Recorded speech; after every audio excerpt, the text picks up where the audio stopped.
Muy buenos días, buenas tardes. Agradezco este espacio al Congreso CNIP para poder presentar los resultados de nuestro trabajo que se realizó en conjunto con otras 5 universidades, una institución de centro de rehabilitación, los hogares CREAT, y bajo la convocatoria de investigación de proyectos de investigación CNIP 2018, ¿no?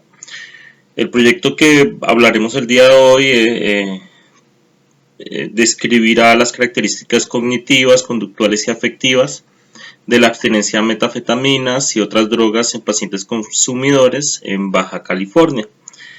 Este objeto de estudio es ampliamente de nuestro interés, ya que actualmente tenemos prevalencias de consumo muy altas y estas prevalencias de consumo han alertado a las autoridades, a las instituciones, a todos los actores que trabajan en la prevención, el tratamiento y el control de las adicciones.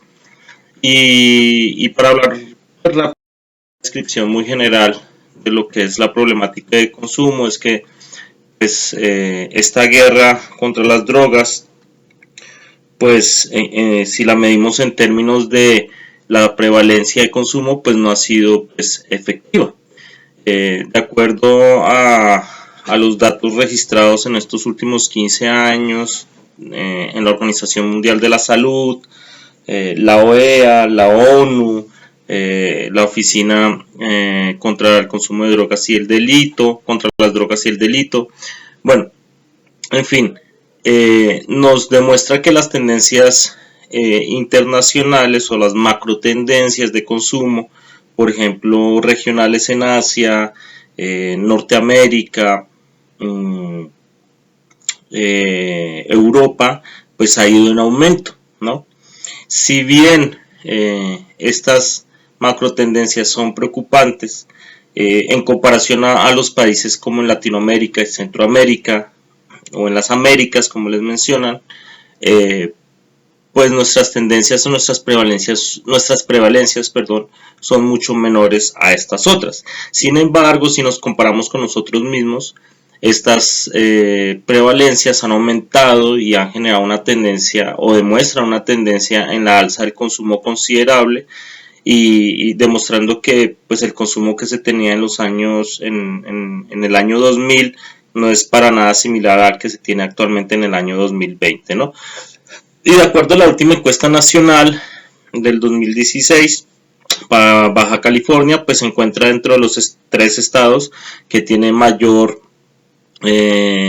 prevalencia de consumo de drogas ilegales, y siendo sus drogas de impacto el cristal, de segundo lugar la heroína, y tenemos también dentro de estas drogas de impacto pues la marihuana, la cocaína y el alcohol, ¿no? Entonces pues es una situación problemática porque pues en vez de disminuir los consumidores aumentan y esto los centros de rehabilitación, las instituciones que prestan este servicio a tercer nivel pues necesitan pues acomodar o actualizar sus tratamientos a estos fenómenos de consumo.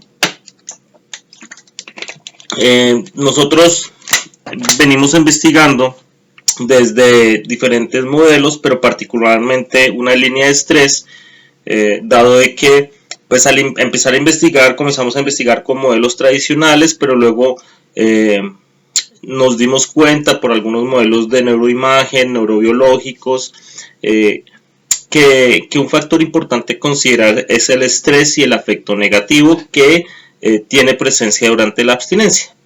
De acuerdo a esta diapositiva, a este modelo que ustedes están viendo en pantalla, la teoría motivacional del proceso oponente comenta que las emociones son bifásicas, es decir, que cuando una primaria se presenta porque es sacada de su neutralidad por la presentación de un estímulo, y que es primaria porque es la emoción que está prevaleciendo en ese momento, es seguida por una segunda emoción, vamos a llamarle secundaria, que trata de nivelar o trata de regular o trata de generar o que no se pierda tanto esa estabilidad de la que se salió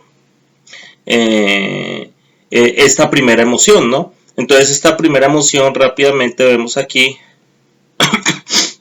que tiene pues un aumento considerable en las personas controles normales, ¿no? Para este estudio que se hizo con heroinómanos.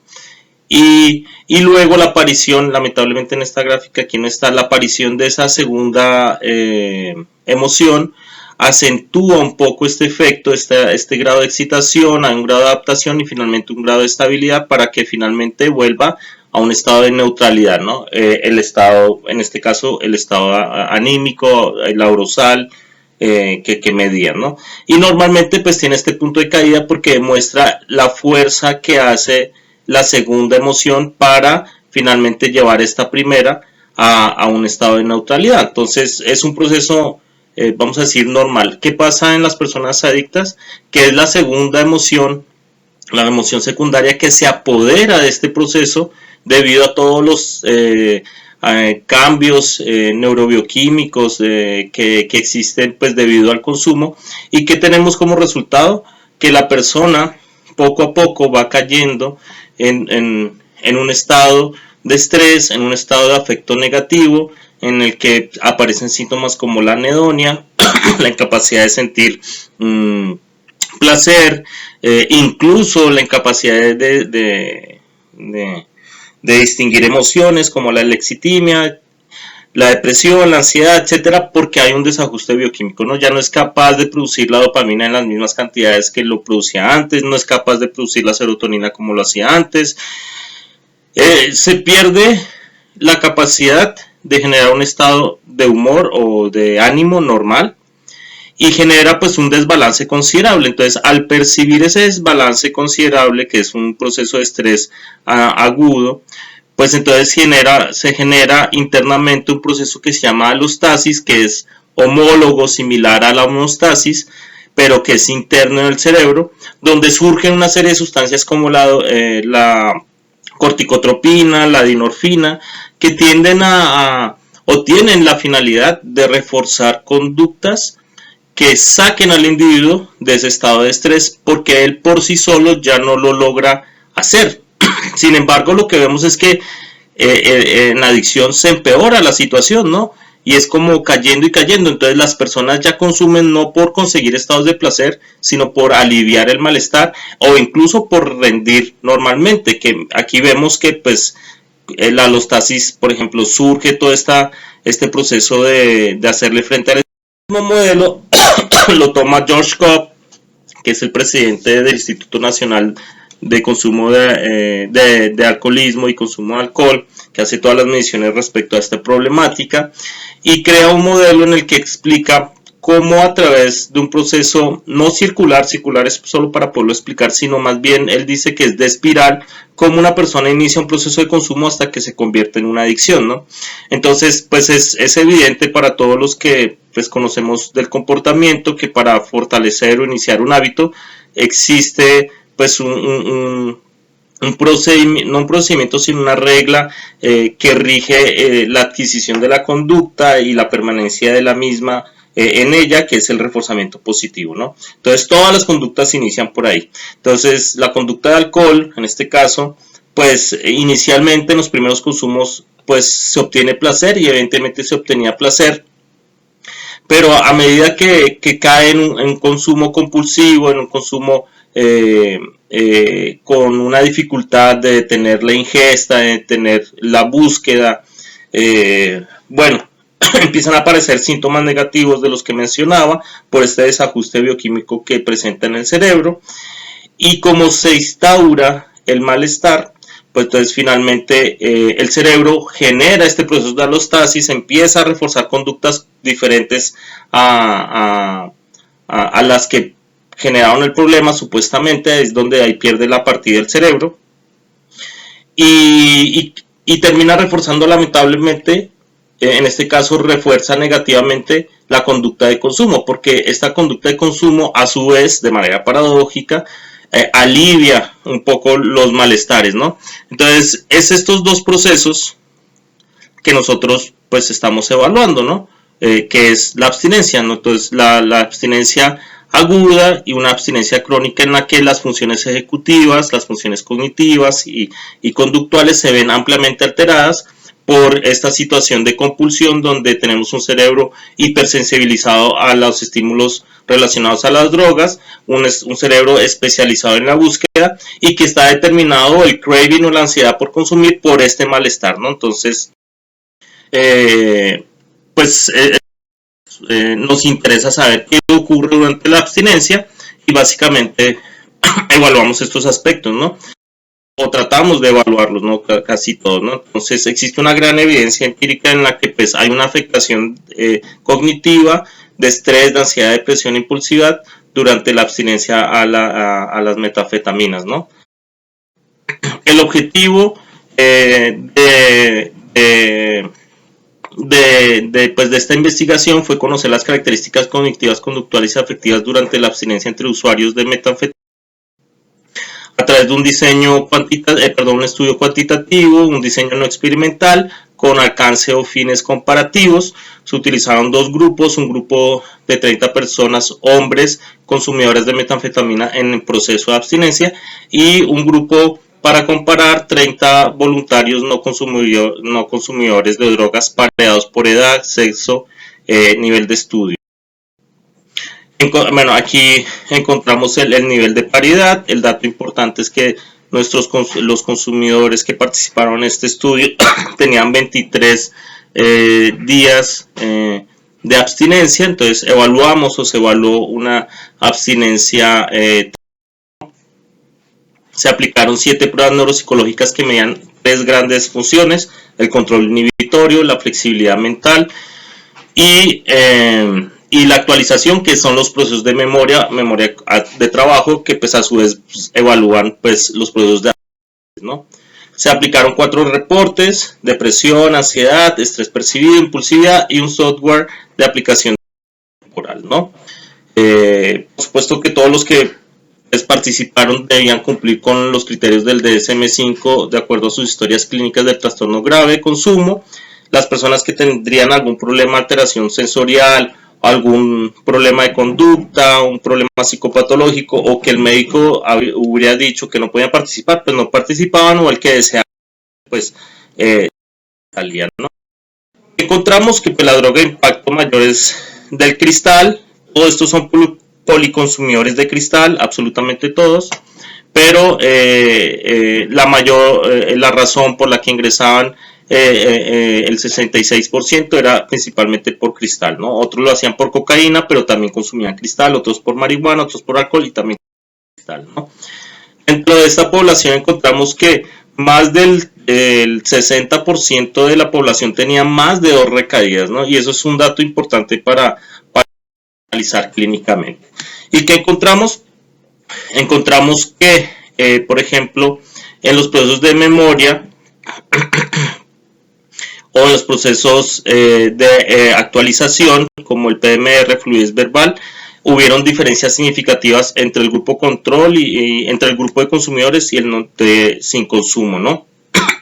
Y también diferencias en vocabulario, que es la conceptualización o el significado o el sentido que se le da a los conceptos y al mundo, a la vida, etcétera, ¿no? Vemos también una gran diferencia en lo que fueron los tiempos de ejecución en los procesos atencionales, en este caso en la memoria dividida o alternada, ¿no? En el que tenía que cambiar de una actividad a otra. Vemos que aquí el grupo de consumo pues se desempeñó mucho peor que el grupo no consumidor, ¿no? Y también la ansiedad y la depresión, que en este caso pues simplemente son síntomas que están ahí. No podemos, tendríamos que hacer, y eso al final mencionar, un diseño longitudinal para que nos permita pues, ver cuál es el comportamiento de la ansiedad, ¿no? A pesar de que estudios se conoce más o menos cuál es la tendencia de una posible mejoría. La ansiedad se correlacionó y el estrés se correlacionaron a los procesos de trabajo, de memoria de trabajo, a procesos atencionales. La fluidez verbal se correlacionó con el desempeño de la memoria y el recuerdo. Aquí la ansiedad y el estrés se correlacionaron negativamente con la memoria de trabajo. Eso quiere decir que pues a mayor estrés, menor desempeño cognitivo, o a menor ansiedad, mejor desempeño cognitivo, ¿no? También se correlacionó en la tarea de descuento temporal el área debajo de la curva con la memoria de trabajo, que quiere decir que pues el sujeto es mucho más sensible a dar una respuesta inmediata que al tiempo de demora, y la depresión se correlacionó también con el desempeño de la tarea procesos de atención, ¿no? Bueno, y la impulsividad también a la fluidez. Ya para finalizar, pues entonces, pues como mencioné, pues el vocabulario, la recuperación de información y memoria, recuperación espontánea de información y el tiempo de ejecución se encuentran alterados en etapas tempranas de abstinencia, por lo menos a 23 días. Como mencionaba, la ansiedad y el estrés se correlacionan negativamente con el desempeño atencional, la actualización de la información y la capacidad conceptual y cinematográfica, como lo dije ahora. Y los síntomas de estrés, ansiedad y depresión están presentes durante la abstinencia aguda, ¿no? Por lo menos durante el primer mes. Y el estrés se correlaciona negativamente con la ansiedad y depresión, que es, pues, era un dato más o menos esperable. Entonces, el diseño de estrategias de intervención dirigidas a la prevención de recaídas tiene que tener estos componentes por lo menos en las primeras etapas, o considerar estas características para construir componentes y diseñar estrategias en pacientes que están pues en un proceso de rehabilitación. Y la mejora o la reflexión que nos deja este estudio es que tenemos que implementar diseños longitudinales para mejorar pues las mediciones y mirar la evolución, ¿no? del proceso de abstinencia y mejorar las estadísticas, ¿no? Entonces, les agradezco mucho la atención.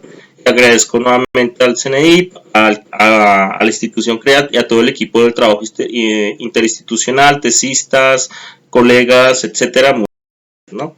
Entonces, muchas gracias por su atención.